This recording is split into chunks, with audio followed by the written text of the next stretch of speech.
Right? Regime change is great. Really? We have done regime change 70 times since World War II. You know how many times it's actually worked? 5. You know how many times it fell apart? Over 20 times. It has fallen apart and ended up horrible, unstable, falling apart. The other times, a mixed bag of yuck. So this is what we're going to do? So young Ken in there, reminder. So what did Trump say in his truth? It's weird. Trump's Stand by. Well, the highlight is that he's threatening Iran's supreme leader. Yeah. By saying we know exactly where the so-called supreme leader is hiding. He is an easy target, but is safe there. We are not going to take him out, parentheses, kill, exclamation point, parentheses, at least for now. But we don't want missiles shot at civilians or American soldiers. Our patience is wearing thin. Thank you for your attention to this matter. And then another post after that, all caps, unconditional surrender, exclamation point. Okay. I feel like that because I hear a lot of we in a lot of this stuff. And we feels like we are involved. Well, I mean, I don't know how else to take that. I don't know either.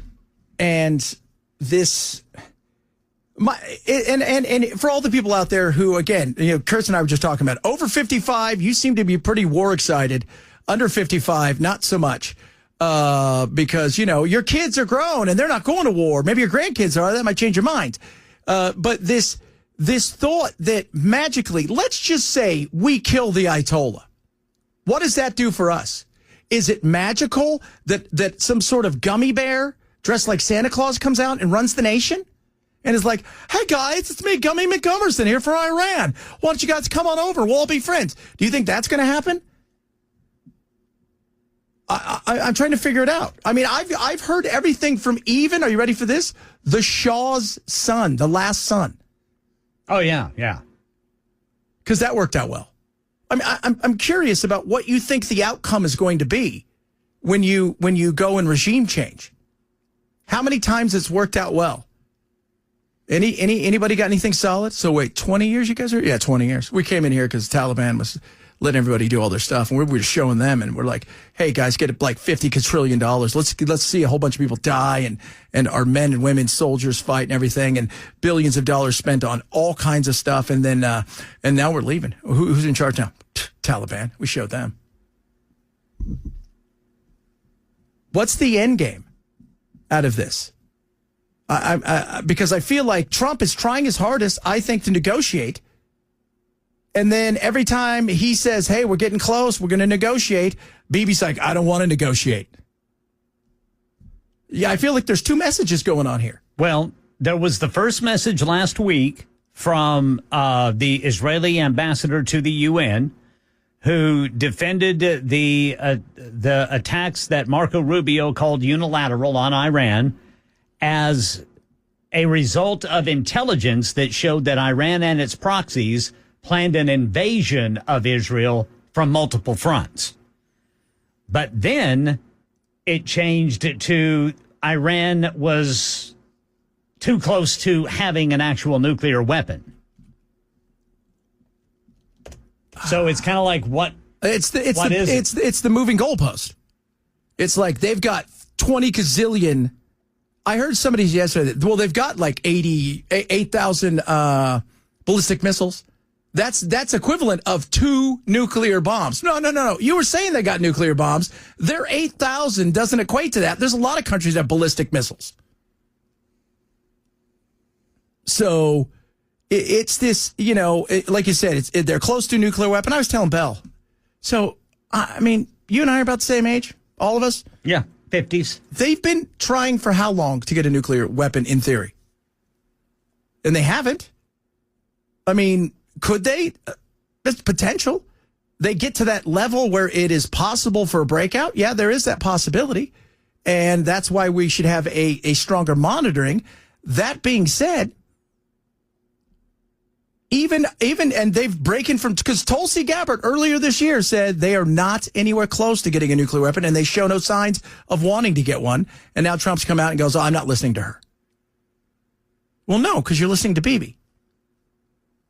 And I want to know where this ends up, because as everybody seems to be like 3 weeks ago, we were like, we got a lot of debt. Whew, we got a lot of debt. We should worry about that. Now I feel like, well, we don't have enough debt. We need to take more debt on. We do, Again, Israel reminds me sometimes of like that cool buddy you have, but we can't take him out because he fights. I mean, we just want to go to a bar and have a beer and hang out, and next thing you know, we're over there laughing. We turn around and dude's picked a fight with 8 people.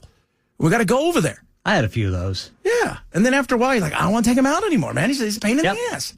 I mean, he's fun, but then there's also that other part where it's like, oh, come on, dude, we're just one night.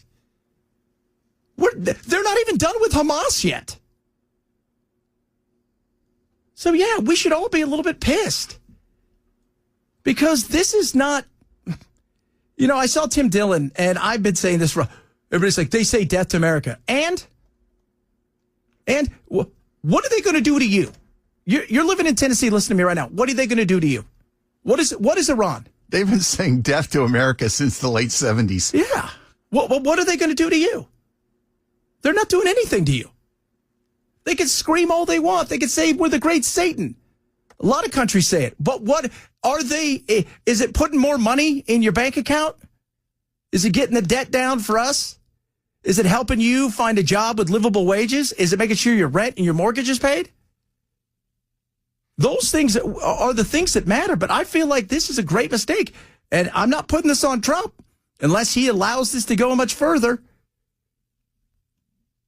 I'm not saying we don't help him out with some of the stuff, but you do realize that outside of Ukraine, there's nobody we fund like we do Israel. So it's not like, because I heard a bunch of people say yesterday, we give Ukraine stuff. And by the way, yesterday, so where they bombed the missiles yesterday landed essentially their Pentagon. You know what was there? Ukrainian refugees in Israel. So now Ukraine should be mad at them. We'll get them to fight. They got all kinds of stuff. Go over there and ask them. So this is going to be a frustrating time. And a lot of you, I see it on the, like same thing with Chris. Chris said they all get mad at me. I'm like, well, they all seem to want war. I don't want war, and I don't want regime change. And if they want here's the regime change that works from the inside. That's what works. Because doing it from the outside, we have seen how that works. And who are we going to put there? An occupation, by the way, let me tell you something about occupation. You think that fighting a war is expensive, as we have seen. Try occupying some place that doesn't want you there, where every corner has potentially a sniper on it. And that's the scary thing. And again, I look at Iran. I'm not a fan of their world that they live in and the things that they believe. And I'm talking about the upper. I don't know anybody below that. But that being said, we can't get involved in everything. And why is it we always have to feel we have to get involved in this situation? I think it's a fair question. If you're worried about the cost of what our future looks like with the amount of debt we're taking out. By the way, all this big, beautiful bill doesn't have the potential for this stuff in it. What did Thomas Massey, he proposed you got to go to Congress to get anything done? Yes. So, I don't know how that would even look. So, I just don't know. I mean, I don't know how that people think this is going to play out. And then here's the thing. For everybody that's wanting, the Lindsey Grahams of the world, who all want this, who all want to go to war, who all want this, yeah, let's do it. You're not doing it. Like, you're not Patton, right? Sitting out there on the tank with the gun leading the charge. No, you're doing it from somewhere else, like a lot of these people. We should, at this point in time, we're going to start sending missiles. We should do them like NASCARs, so we can know who's been bought and sold and who's sponsored by who. So we're like, oh, at least we know. And This is all I want. Tell me what changes if we go and kill the Ayatollah. And tell me the next person with certainty, because you can look into the future, that the next person is a free-loving, open it up, let's get back to the regular old 1970s, a swinging fun of Tehran, and that we love everybody. Tell me that. I bet you I don't get a lot of those. And when you've got the guy in BB saying, I don't want to negotiate because I don't believe it. It's a fake news, fake negotiation. And Trump's like, we should negotiate. I feel like Trump is trying to chase him down and try to say, dude, what are you doing? This is, you still haven't figured out what to do with Hamas, and you just open up another front.